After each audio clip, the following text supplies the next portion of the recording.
All right, let's talk about city government. Let's talk about local government in the second half of the 1800s. The cities of America were typically run by what were called political machines. And political machines are simply organized groups that controlled city political parties. So in New York City, you would have a Democratic political machine and a Republican political machine. And what they do is they provide services to voters, to businesses, to everyone in the city in exchange for political and financial support.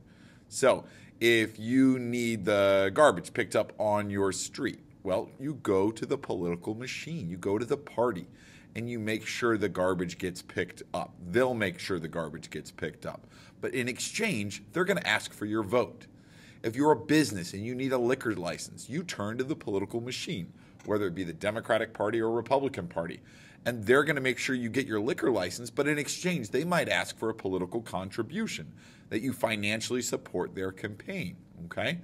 These are going to become powerful after the Civil War, and they really gain control of the major cities in the United States: New York, Boston, Chicago.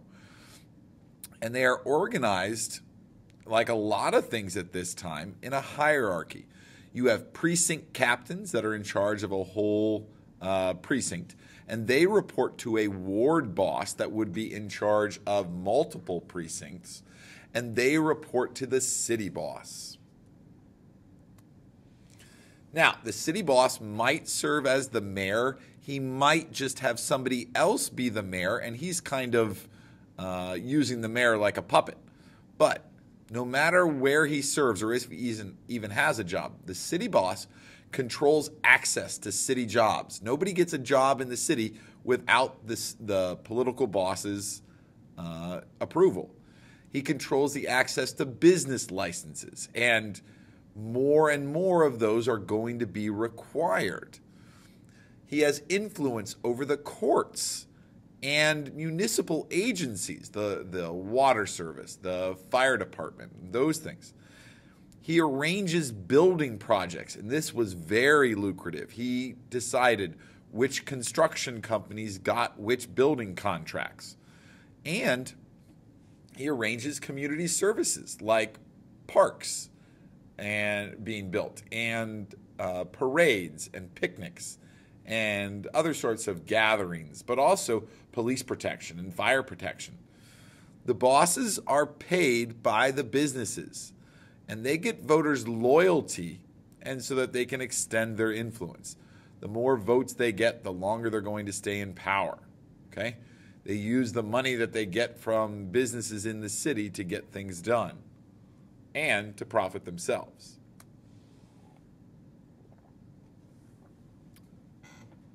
Immigrants played an important part in this system as well. Many city bosses and leaders below them are either first or second generation Americans.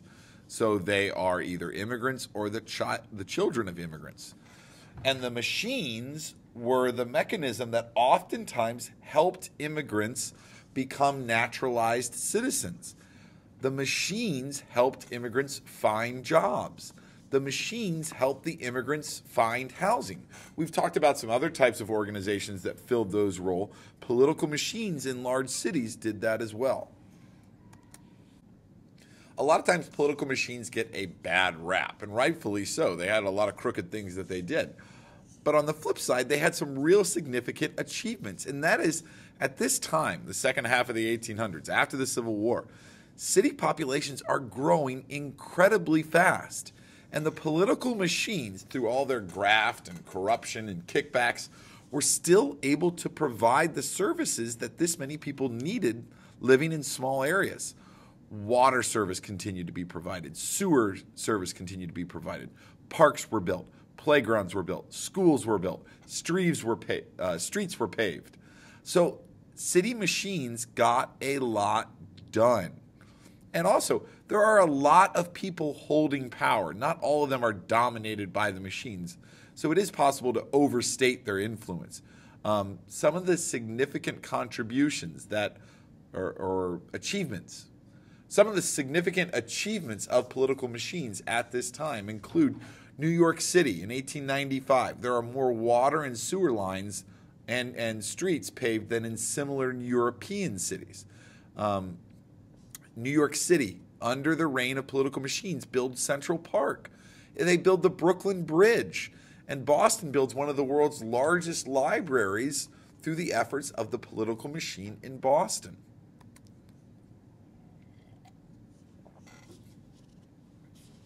But political machines were not great, were not outstanding, were not the nicest thing.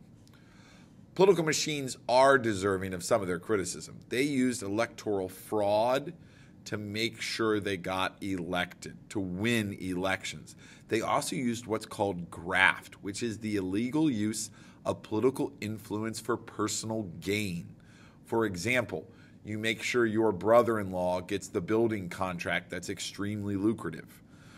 And the political machines took kickbacks and they took bribes to allow legal activities and even some illegal activities to go on in the city. The worst example of this was in New York City in what's called the Tweed Ring. In 1868, William Tweed, sometimes called Boss Tweed, is the head of a building and organization known as Tammany Hall in New York City. And William Tweed led what was called the Tweed Ring, in which they basically stole millions of dollars from the city of New York City, normally through government contracts for buildings that were way overpriced. This is a political cartoon from Thomas Nast, and he did a number of them about William Tweed and really turns the public against him, and to the point where the state government has to do something about him in 1871 and remove him from power. For example, the New York City County Courthouse was built by the Tweed Ring, and they estimated that the courthouse would cost $250,000 to build. Some of the charges that came up at the end: 3 tables and 40 chairs, they charged $180,000 to install those. The plaster went from being $500,000 to being $1 million worth of plaster in the building. And when all said and done, the building ended up costing $13 million, a little bit off from the original estimate. Some other notable bosses: New York's Honest John Kelly, the name is an ironic nickname. Hinky Dinky Kenna in Chicago, as well as Bathhouse John Coughlin, and San Francisco's Blind Christopher Buckley. Now, these bosses did have some positive qualities. Honest John Kelly really did an excellent job of watching over the treasury. And in San Francisco, Blind Christopher Buckley really kept city taxes low. Some of these guys believed in what's called honest graft. And what they saw as honest graft was making legitimate profits for advanced knowledge of city projects. So if they knew that the city was going to be paving a bunch of streets and they purchased a share of a concrete or blacktop company, they considered that honest graft. So why keep the bosses in power? All these problems, why keep the bosses in power? The bosses stay in power in large part due to immigrant votes. Many immigrants are inexperienced with democracy. They had been supported and assisted by the political machines, and therefore they're easy targets to get the political machines' votes. And also the bosses and the political machines did a lot. They paid attention to the least privileged voters.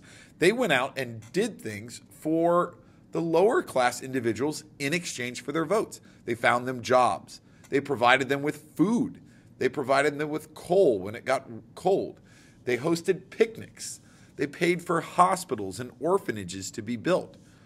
And although political bosses were ousted from time to time, they often returned because of that support from the lower class voters.